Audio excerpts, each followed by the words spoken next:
Guys, this is a quick video. I'm streaming right now, but I just want to show you how I do my weather settings. So I decided to do it here. So I leave server storm deadly odds to 1 to like 2, so the storms can intensify more so we can get some actual action. Think if you leave it to 1, you'll get like really strong storms or definite EF5s, because I think it just generates a random number from like 1 to the max number you pick. So it's either 50-50 if the storm will intensify. If it's like 30, then it's gonna be a hard time for some storms to intensify. So the higher they are, the weaker they are, basically. I don't know what this does, but I usually like to leave this at like 10. Grab con list is a list which I'll probably go over. Land-based storm, I don't know why it's -1.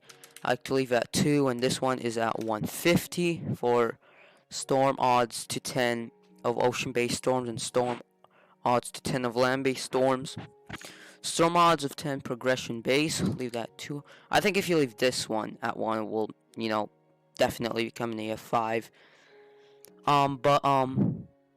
Yeah, I think the other one is the chances of the storm spawning. It's either at 50-50, so I don't know. Yeah. A lot of stuttering. Fire tornado, it's how much of a fire tornado. For example, 1 out of like 350 will be a fire tornado. If you set it at 1, then like every tornado will be a fire tornado. So there's 350 of this storm rarity of how rare it disintegrates, like it just jumps or like just dies off. I don't want to mess with this just to not ruin the weather mod. So yeah, max grab tick is based off like, it's mostly a server thing or like FPS thing. If you have a better computer and put more RAM in your Minecraft, then you could probably raise this. But 10 for servers would be good. I usually like to leave it at like like 10 or 15.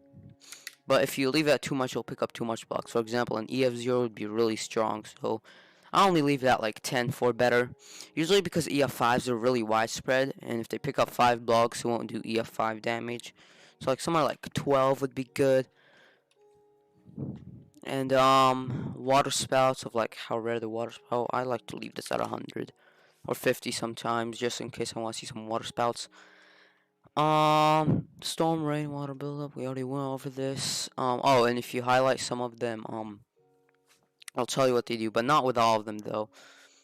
And this is if you storm aim at player spawn on.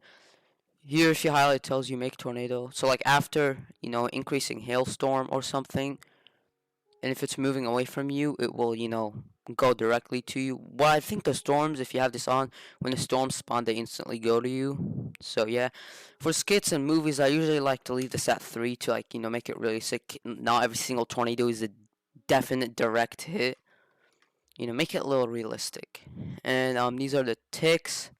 I usually like to leave these at like 10,000. So yeah, and make sure to change the other one too. There's another one like this one. Change it. Snow rarity of buildup is just how rare snows build up. If you want like a lot of snow to be built up, set this at like 5 or 6. If you want like a lot but not just way too much, set that at 10. I usually like to leave this at 15. This is for a snow biome. Storm hail per tick. If you don't have a good computer, this is how much hail falls off from the sky. For example, if you set this to 500, your computer is crashing. But I usually like to leave this if my friends don't have good computers, like at 6 or something. But 10 is pretty good. Console debug, don't touch that. Don't touch any of these. I think I'm set now. Overcast mode is like, make all the storms decrease. So, yeah. So if you have any questions, comment, like, and subscribe. And, yeah, oop, and there's a storm. Leave a comments down below of, about the weather settings and stuff, and I'll see you guys later. Goodbye.